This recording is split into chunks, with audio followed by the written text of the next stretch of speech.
I used to work for a small security firm, a quiet gig for the most part, just me, alone in empty buildings, making sure nothing was out of place. My name's Tom, and I'd been in the job for a few years.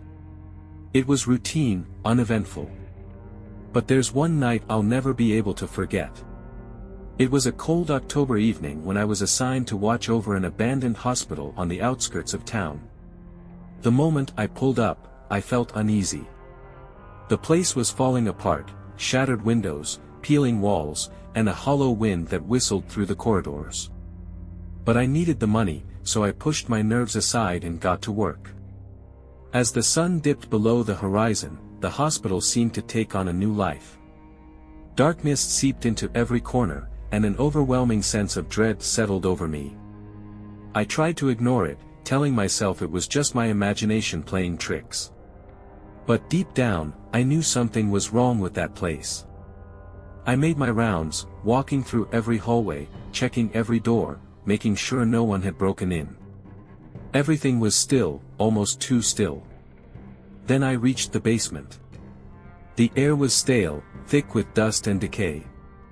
As I descended the creaking stairs, a chill ran down my spine. My flashlight barely cut through the suffocating darkness, and that's when I heard it. A low, guttural growl echoed from somewhere ahead. I stopped cold. My breath caught in my throat. Maybe it was just an animal, I told myself. But then it came again, closer this time. My instinct screamed at me to turn back, but my legs felt rooted to the spot.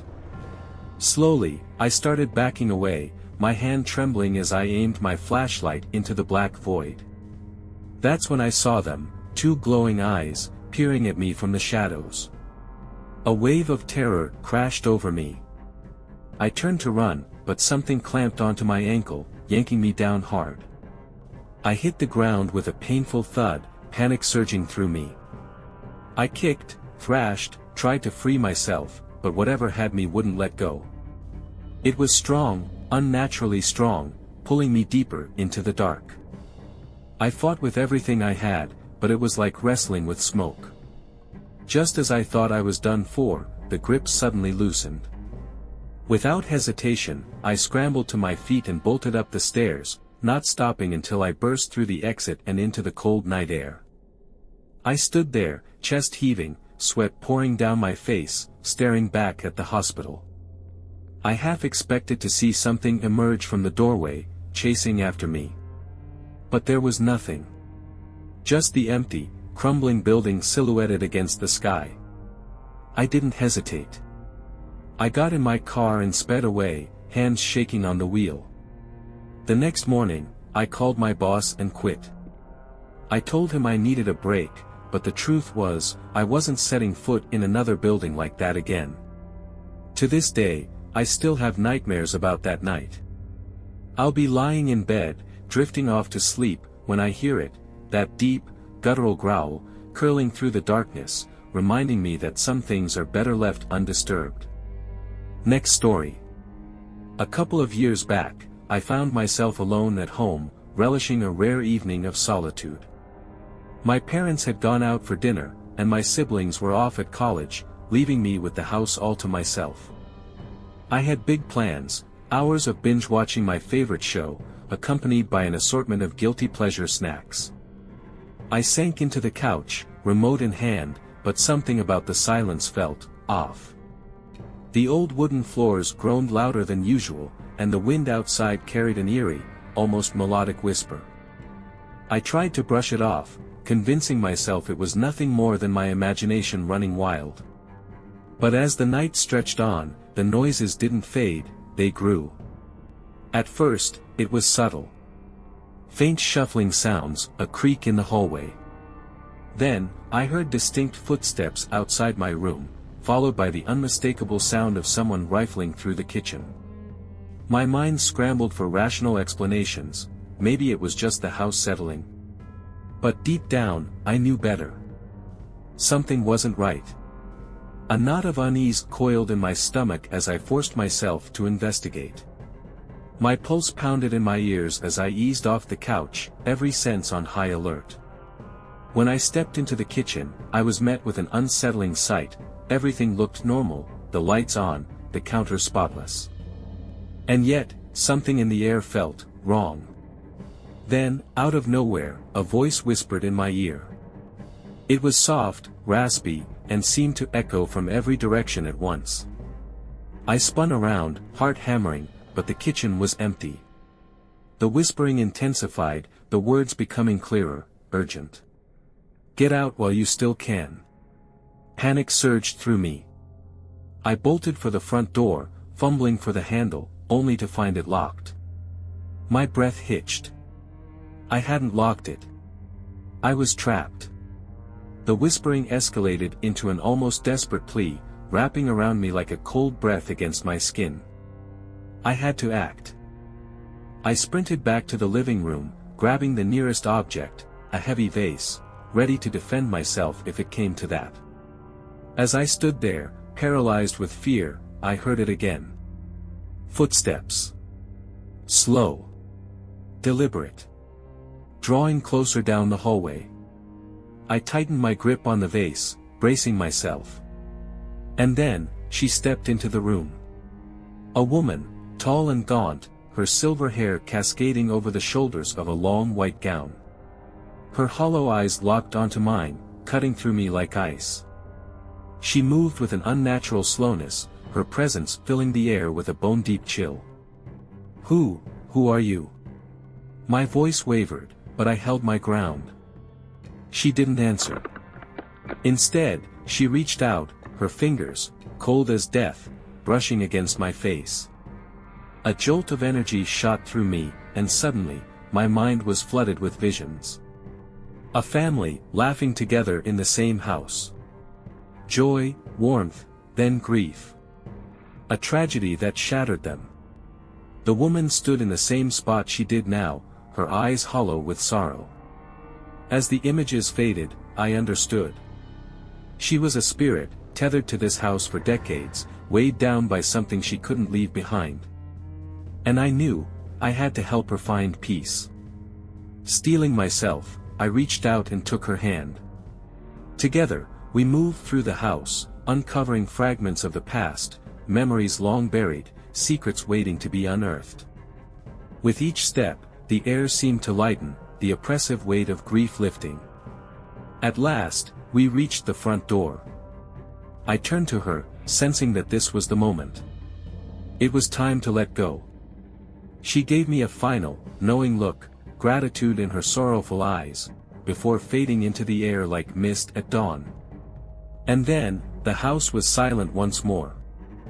I pulled the door open, and just like that, she dissolved into the night, her sorrowful gaze finally at rest. A quiet calm settled over me, a feeling of relief mingling with awe. As I stood there, the cool air brushing against my skin, I knew this night would stay with me forever. I had confronted my deepest fears, faced the unknown, and, in the process, helped a restless soul find the peace she had long sought. And for that, no matter how terrifying it had been, I would always be grateful. Next story. Last summer, I spent the holidays back at my parents' house, eager for a well-deserved break after finishing college. Their home sat in a quiet neighborhood, surrounded by towering trees that cast long, eerie shadows at night. It was a cozy place, but when the house was empty and the darkness set in, it could feel unsettling. It was around 3 a.m., and I was lying in bed, wide awake, scrolling through my phone when it suddenly rang. My sister's name flashed on the screen. That was odd, her room was just down the hall, so why would she call instead of coming over? I answered, but the moment I said hello, the call cut off.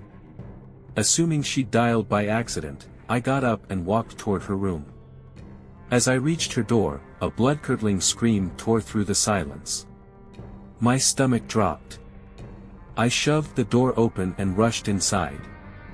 My sister was sitting up in bed, her face pale, her eyes wide with terror. What happened? I asked, my pulse hammering. She pointed to the corner of the room, her hand trembling. I turned, expecting to see something, someone.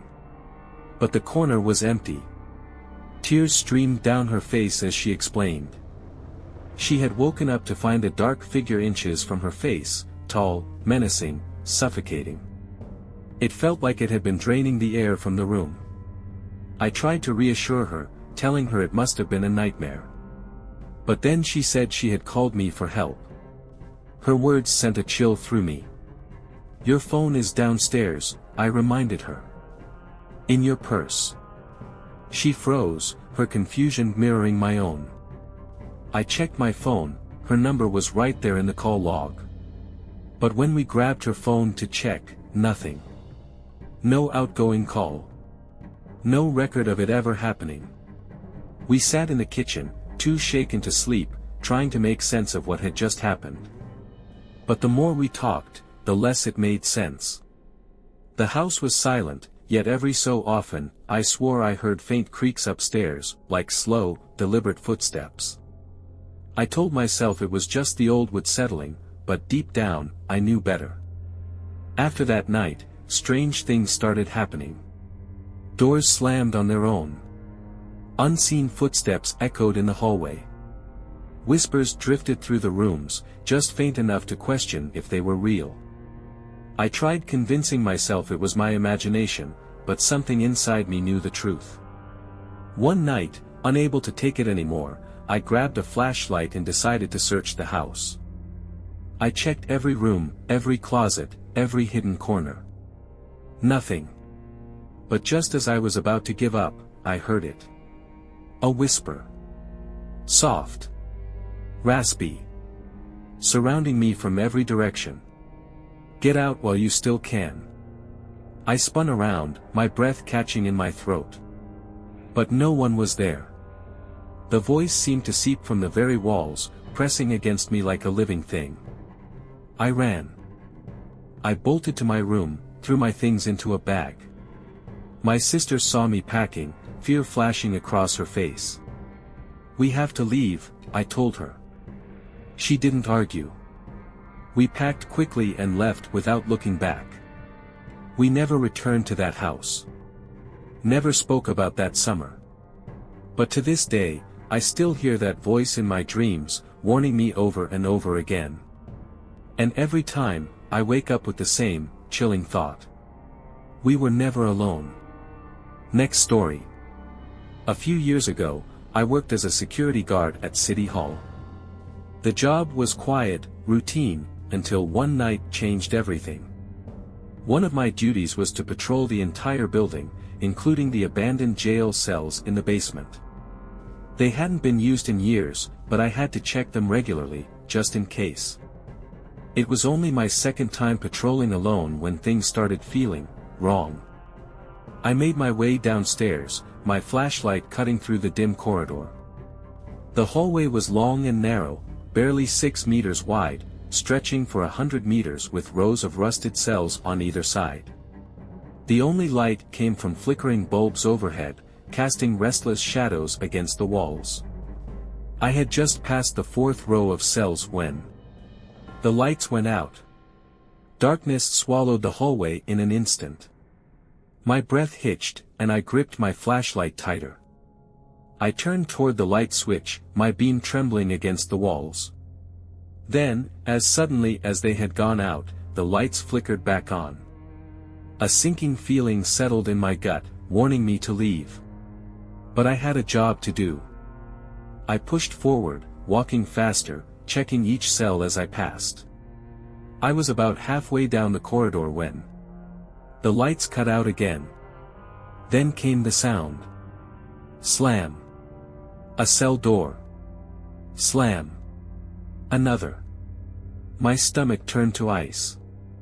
I didn't think. I ran. I sprinted toward the stairs, my flashlight swinging wildly, shadows jumping at the edges of my vision. I took the steps 2 at a time, barely breathing, my only thought to get away. I hit the top of the stairs, slammed the door behind me, and pressed my back against it, panting. The main lobby buzzed with late-night workers going about their business, oblivious to whatever had just happened below. My hands were shaking as I called my supervisor, asking if there had been any electrical issues. His response was short. No. I wanted to tell him what I'd seen, what I'd heard. But I couldn't find the words. For the rest of my shift, I was on edge, my skin crawling with the feeling of being watched. When my shift finally ended, I got out of there as fast as I could. I never went back down to the cells. I started avoiding the basement altogether, even if it meant taking longer routes. And when I finally quit that job for good, I knew I'd never miss that place. But even now, sometimes in the dead of night, I still hear it. The echo of slamming cell doors. And I know, whatever was down there, it's still waiting. Next story. I worked the night shift at a rehab facility in a rough part of town, where the streets were dangerous, and the patients weren't much easier to handle. It was a tough job, but someone had to do it, and I took pride in being that person. The building itself didn't make things any easier. It was old, with warped wooden floors that groaned under every step and overhead lights that flickered like they were deciding whether or not to give up completely. The whole place felt like it belonged in a horror movie, but I had learned to ignore it. My job was simple: keep an eye on the patients, break up fights, and make sure no one got into trouble. But trouble? It had a way of finding us. Some nights were worse than others. Patients would get restless, tempers would flare, and I'd spend most of my shift trying to keep the peace. But nothing, not the fights, not the yelling, not even the occasional escape attempt, prepared me for the night I saw him. I was sitting at the front desk, watching the security monitors, when I spotted him. A man stood outside the gate, staring straight up at the camera. He was big, burly, with an unkempt beard and an unsettling glint in his eye. Something about him made my skin crawl. I figured he was just some local troublemaker looking for a reason to start something, so I tried to ignore him. But he didn't leave. He just stood there, motionless, his eyes fixed on the camera, as if he were looking for something, or someone. Minutes passed. Then 20. He didn't move. Something was wrong. I pressed the intercom button, my voice steady but cautious. "Hey, buddy. You alright? Need some help?" No response. He just kept staring. A sick feeling settled in my gut. I waved my coworker, Mike, over and pointed at the monitor. "Look at this. This guy's been standing there for 20 minutes. Hasn't moved once." Mike frowned. His face turned serious. "I don't like it. Let's check it out." We stepped outside, the cold air biting at our skin. The man was still there, his eyes locked on the camera, as if we weren't even standing in front of him. Mike took the lead. "Hey, man. You alright? Need us to call someone?" Nothing. No blink, no twitch. Just that eerie, vacant stare. I stepped closer. "Sir. Can you hear me?" Still nothing. He might as well have been a statue. We exchanged a glance, unsure of what to do. We tried nudging him, calling out again, but it was like he wasn't even aware of us. He was rooted to the ground, staring up like he was waiting for something. And then the hours passed. He stood there the whole time. Never moved. Never wavered. Finally, he vanished. 1 second, he was there. The next, gone. We ran out to search the area, checked the cameras, combed the perimeter. There were no signs of him. No footprints. Nothing. It was like he had never existed. But I knew better. I tried to shake it off, finish my shift like normal, but the feeling lingered. Like something was still there, watching. A weight in the air that refused to lift. And then, just as my shift was ending, I turned back toward the monitors. He was there. Standing outside the gate. Staring. A cold wave of fear shot through me. He wasn't gone. He was waiting. I bolted back inside, locked the doors, and called the police. But when they arrived, he was gone. Again. That was the last time I saw him. But somehow, I knew he wasn't really gone. I felt him. Watching. Waiting. And next time, I knew he wouldn't just stand there. He'd come for me. I quit that same day. I couldn't shake the feeling of being hunted, of something lurking just beyond my sight. But I'll never forget that night. I'll never forget the man at the gate. Because sometimes, the things that go bump in the night, they're real. And they're coming for us. Before we get into the next story, if you're here for the first time, please make sure to subscribe to our channel and press the bell icon for upcoming scary stories. We need your support. Please share these stories with your friends and family. Thanks. Next story. Late one night, I was still at the office, buried in an important project. The clock on my computer screen read 2:04 a.m. The building was empty, everyone had gone home hours ago, leaving me alone in the vast, silent space. The overhead lights buzzed softly, flickering now and then, casting restless shadows across the walls. I tried to ignore the eerie atmosphere, forcing myself to focus on my work. But my mind kept drifting back to the rumors, the whispers about this place being haunted, built over an old burial ground. I never put much stock in ghost stories. But in the oppressive silence of the night, I started to wonder. A sudden chill crawled down my spine. I shivered, rubbing my arms, telling myself it was just fatigue. But the unease wouldn't fade. A gnawing sensation crept over me, the distinct feeling of being watched. I glanced around. Nothing. The cubicles stood empty, chairs neatly tucked in, computers dark. I was alone. I shook my head and turned back to my screen, but my concentration was shot. My thoughts spiraled to every horror movie where someone stayed behind at work, and never made it out. Then I heard it. A faint creaking noise. I froze. It was distant, almost imperceptible, like the sound of weight shifting on the floor. Probably just the building settling, I told myself. But then it grew louder. Footsteps. Soft at first, then more pronounced, slow and deliberate. The sound carried through the empty office, sending a shiver through my bones. My instinct screamed at me to leave. But I had work to finish, and I wasn't about to let my imagination get the best of me. I forced myself to ignore it. And then, the lights went out. The office plunged into darkness. My breath hitched, my pulse hammering against my ribs. I sat frozen, unable to move, barely able to breathe. The silence was suffocating. Then, in the pitch blackness, I saw it. A figure stood in the doorway of my cubicle. Tall. Motionless. Menacing. Glowing eyes stared directly at me. I wanted to scream. Wanted to run.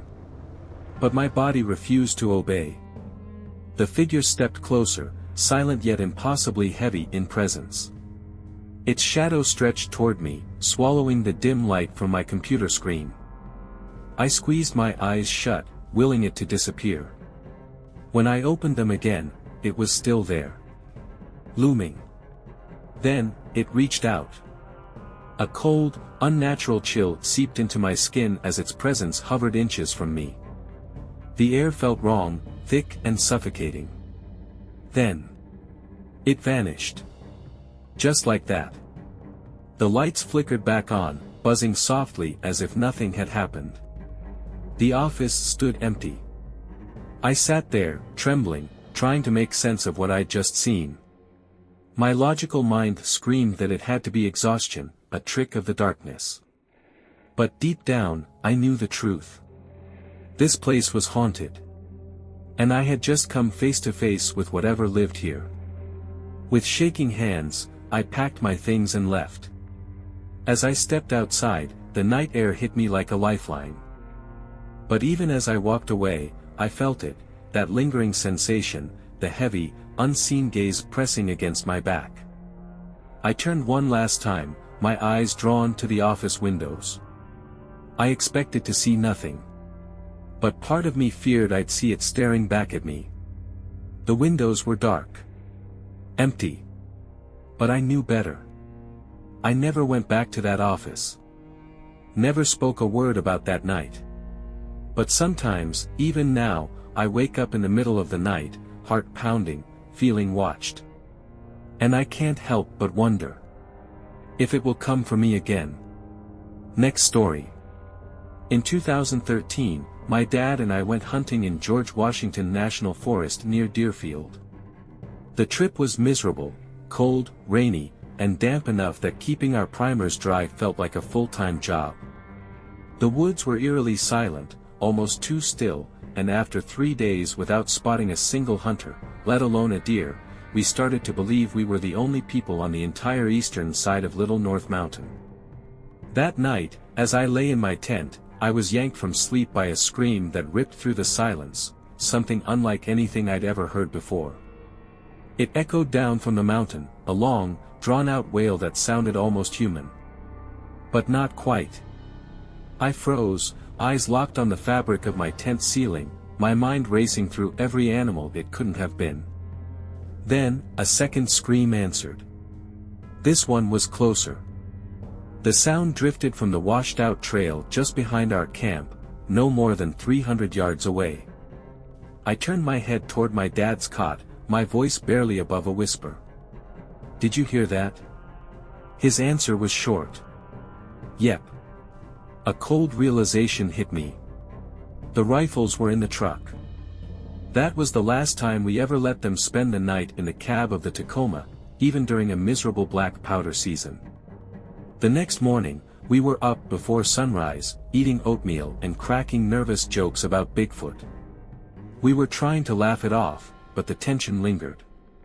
Then, as we were finishing breakfast, a truck pulled up beside our camp. 2 men stepped out. Forest rangers.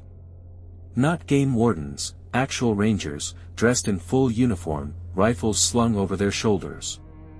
Neither said a word to us. They didn't ask for permits, didn't make small talk. They just headed straight up the washed-out trail, in the exact direction of the howls from the night before. We had no idea what they were looking for. But judging by their expressions, they already knew. After that, we decided to hunt lower down the mountain, away from whatever had screamed in the night. The morning mist clung to the trees as we trudged through the underbrush, our boots sinking into the mud with each step. Every so often, a branch would snap in the distance, making both of us jump. Dad kept glancing over his shoulder. He didn't say it, but I could tell he felt it too, that unsettling sense of being watched. We pressed on, determined to make the trip worthwhile. But as the hours wore on, the mist thickened, curling through the trees like ghostly fingers. The woods seemed smaller, like the forest was closing in around us. The feeling never left. We were not alone. At noon, we stopped in a small clearing to eat. Dad built a small fire while I opened a can of soup, neither of us speaking much. The air was heavy, the silence oppressive. Then, a twig snapped. Loud. Close. We both turned, hands instinctively reaching for our knives. "Did you hear that?" I whispered. Dad nodded, scanning the trees. We stayed still, listening, waiting. Nothing. Only the steady drip of water from the branches above.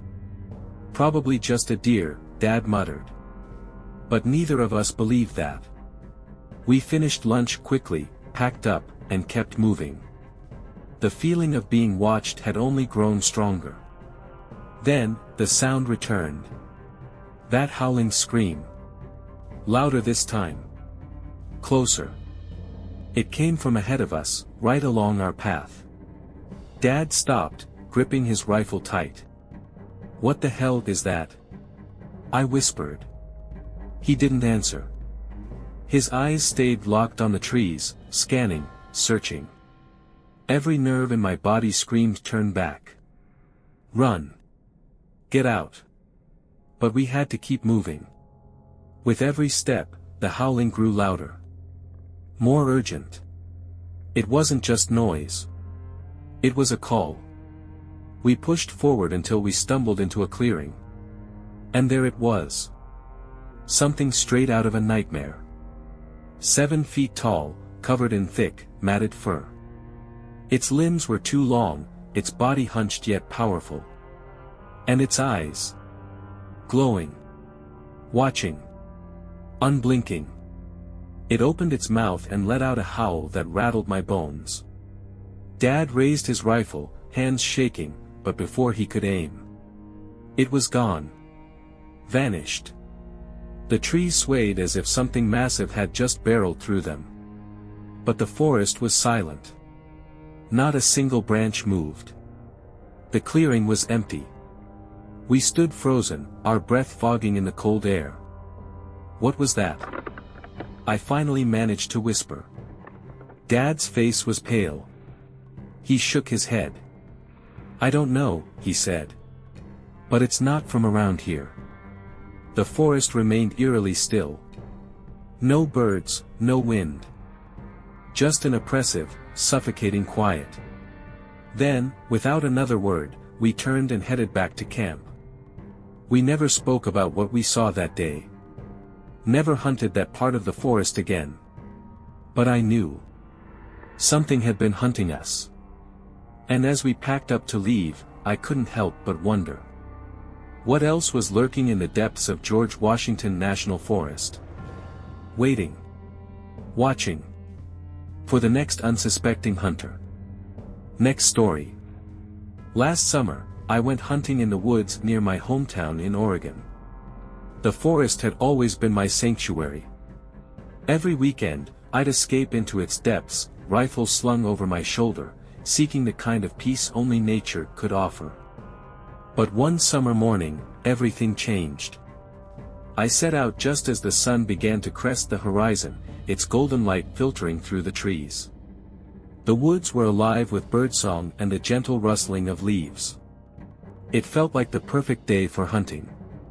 At least, that's what I thought. As I ventured deeper, something felt wrong. The usual sounds of the forest had disappeared. No chirping birds. No distant scurrying in the underbrush. Just a suffocating, unnatural silence. A shiver ran through me, but I forced myself to press on. Probably just my imagination. Then, the fog rolled in. At first, it was a light mist, swirling at my feet. But soon, it thickened, swallowing the trees until I could barely see more than a few feet ahead. Panic clawed at the edges of my mind, but I pushed it down. I'd hunted in bad conditions before. A little fog wouldn't shake me. But then, through the dense haze, I saw it. A cabin. It loomed before me, ancient and decayed, its wooden walls warped with time. Something about it sent a cold spike of fear through my gut. Cautiously, I approached. I knocked once, the sound dull against the rotting wood. Silence. With a shaky breath, I reached for the door and pushed. It swung open with a groan, revealing the dimly lit interior. Dust hung thick in the air, undisturbed. It looked like no one had stepped inside in years. And then I saw it. A rifle, propped against the wall. Identical to mine. My breath caught in my throat. What were the odds? Whose gun was this? And where were they now? Dread crawled through me as I backed away from the cabin, the weight of unseen eyes pressing against my back. I turned and stumbled into the fog, desperate to get out, but the forest had changed. No matter which direction I went, I only seemed to go deeper. The trees closed in around me, their twisted limbs stretching like skeletal fingers through the mist. I was trapped. Hours passed. My muscles ached, my mind swam with exhaustion. Just as I was about to collapse, I saw it. A figure in the clearing ahead. Relief surged through me. I rushed forward, my voice hoarse. "Please. I'm lost." The man turned slowly. His face. Something was wrong. His lips twisted into an inhuman grin, stretching too wide, his eyes hollow. Then, he lunged. His hands closed around my throat, vice-like and unrelenting. I fought, thrashing, but his grip was unnatural, his strength monstrous. I was going to die. Then. A voice. My name, cutting through the fog. A woman emerged from the mist, a rifle slung over her shoulder. She raised it. Fired. The shot cracked through the air. The man's grip loosened, his expression shifting from triumph to horror. He stumbled backward, a guttural scream ripping from his throat. And then, he was gone. Nothing left but a dark smear of blood in the mist. The woman helped me to my feet, concern in her eyes. "Are you okay?" she asked. I nodded, still gasping for breath. You saved my life." She smiled faintly, but her eyes held something else, a deep, unshakable sadness. "You're not the first hunter to stumble into these woods," she murmured. "And unless we do something, you won't be the last." Together, we walked out of the forest. With every step, the fog thinned, until finally, we were bathed in the dying light of the setting sun. But even as we left the trees behind, I couldn't shake the feeling. Something was still out there. And as long as that cabin stood, no one would ever be safe in those woods again. Next story. In September, I set out alone on a hunting trip deep in the vast wilderness of Wyoming, determined to bag an antelope. The landscape was breathtaking, rolling hills and endless sagebrush stretched as far as I could see, bathed in golden sunlight. I had spent months preparing for this trip, and now, finally, I was here, surrounded by the untamed beauty of nature. With my rifle slung over my shoulder, I trekked through the terrain, my senses sharpened, scanning for any sign of movement. Hours passed. My canteen was nearly empty, but I pressed on, driven by the thrill of the hunt. Then, I saw it. A lone antelope in the distance, its sleek coat shimmering under the sun.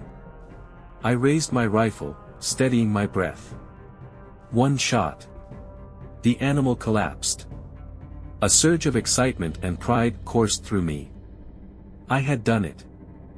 As I approached my prize, something caught my eye. A light. It was impossibly bright and moving fast, streaking across the landscape toward me. At first, I thought it might be a game warden riding a side-by-side, coming to check my paperwork. But as the light hurtled closer, I realized, this was no vehicle. It moved too smoothly, too unnaturally. Then. It dove. Right into the sagebrush. Gone. I stopped in my tracks, scanning the horizon. Nothing. No signs of a vehicle. No sounds of an engine. No figures in the distance. Just silence. A cold shiver crawled down my spine. Out here, I was completely alone, no phone signal, no one to call for help. I tried to shake the unease, turning my focus back to field dressing the antelope. But no matter how hard I tried, my mind kept drifting back to that light. What was it? Where had it gone? And, was it still watching? As I finished up, I glanced up, and my heart nearly stopped. The light was back. This time, it was moving away, darting across the open land at a speed I couldn't comprehend. It wasn't bouncing like a vehicle on rough terrain. It glided. Perfect. Smooth. Wrong. I stood frozen, watching it disappear over the hills. And then, the worst feeling hit me. I wasn't alone. The weight of unseen eyes pressed down on me. The silence of the wilderness felt suffocating. I grabbed my gear and started moving, fast. The entire hike back to my truck, the feeling only grew stronger. I wasn't just being watched. I was being followed. I stopped abruptly, spinning around, expecting something. But there was nothing. Nothing but the empty hills and the oppressive silence. I quickened my pace, my heartbeat hammering in my ears. When I finally reached my truck, I didn't waste a second. I threw my gear into the back, jumped into the driver's seat, and locked the doors. Only when the engine roared to life did I feel the slightest relief. I was safe. But as I sped away from the wilderness, leaving that lonely stretch of land behind, a sinking feeling settled in my chest. Something was still out there. Watching. Waiting. The memory of that light followed me long after I left Wyoming, creeping into my thoughts every time I was alone in the dark. From that day on, I never hunted alone again. And whenever I looked up at the night sky, I couldn't help but wonder. Was it still out there? Searching. Waiting. For its next victim.